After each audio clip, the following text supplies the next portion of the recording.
Hey, pastordanacoverstone here, Brooksville, Kentucky, Living Room Ministries Church. In Jasonville, Indiana, on my way home right now. My daughter's driving. I meant to get this on earlier, but because of preaching in the morning and afternoon service, was not able to. But last night, Saturday night, July 25th, right around 1:19, I woke up from a dream that I had. And interestingly enough, Mike Livengood had just texted me an encouraging message all the way from New Zealand. And so he's the guy that told me to prophesy to thousands decades ago, but nonetheless, I woke up to hearing the notification go off, and it was Mike Livengood texting me.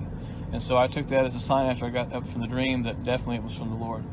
In this dream, I saw a calendar starting in July, and it faded. It was almost like the month of July just faded off of the calendar, and it went right into August. And I saw August, the letters of August, September, October, November, December just got bold, very, very bold, and almost like they've been highlighted with a black marker.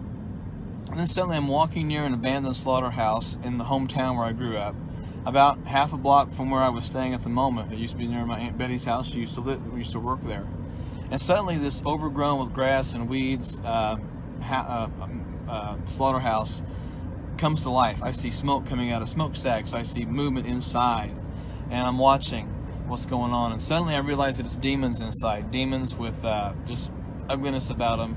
They began to appear before my eyes inside the building, and they were arming themselves with weapons and preparing it for, it seemed like for war. And then I realized that this town was not the only place where this was taking place.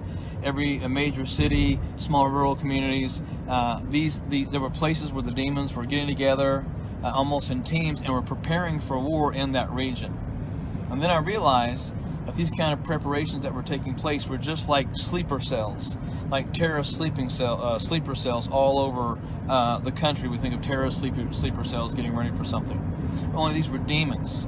And the cities of Minneapolis, Portland, Seattle, Louisville, they were just the opening assaults, and much more was planned by these cells in ways of violence and chaos. And the first volley that I saw was an assault on ministers and Christian leaders in the areas of sexual temptations and accusations. I saw the spirits of lust and pornography being released, relentlessly unleashed on pastors, upon Christian men throughout this country. It was a full frontal staged attack on the minds of Christian men, pastors, and ministers. I saw ministry marriages that were under attack, and the need for those Christian couples to focus on their prayer lives together to defend themselves against these things that were coming. And they were very, very strong spiritual attacks. And then I saw the outline of the nation and smoke rising from what appeared to be outdoor funeral pyres. Think of the Vikings and Native Americans who used to put the bodies up on a funeral pyre and burn it, and it would go into the sky. But here's what I saw. I saw headlines declaring a sudden increase and a nationwide suicide spike. And that included some in Christian leadership.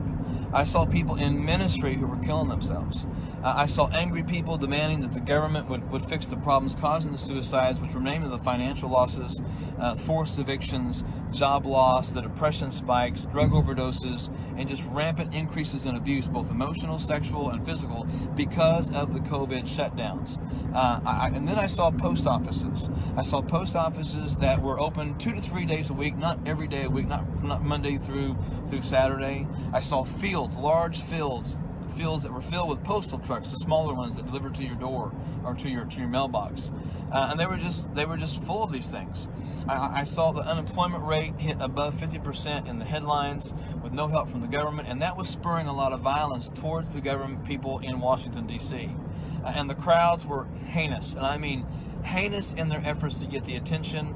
And then I saw that same white figure, but he appeared this time and he said, "Brace yourself, brace yourself, brace yourself," with the emphasis on the word brace. There were sleeper cells who were almost being activated.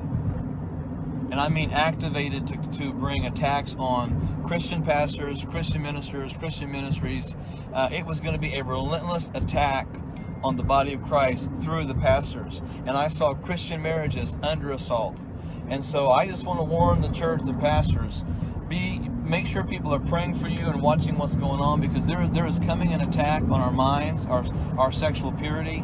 So guard your marriages, your relationships, the things that are, the things you got to watch. Make sure you're watching what you're seeing on the internet, on your computers, your phones. Because the enemy's going to do everything he can to destroy pastors and ministers right now. And he's also going to do everything he can to destroy Christian men in marriages. Because the spirit of lust and the spirit of pornography was one strong thing I saw. And I saw great waves of suicides coming. At this point, I'm just putting things that I'm seeing and dreaming. I don't want to have a dream a week or a dream every day. I don't want to be doing this. But I understand that God's shifting some things in my life, in my ministry, and my call. And I'm seeing things that I believe are coming. The coin shortage continues, and now we're starting to see 1s and 5s in various situations getting less. We're seeing stores that are putting up, no longer taking cash. So there are some aspects of those dreams that are happening as I speak.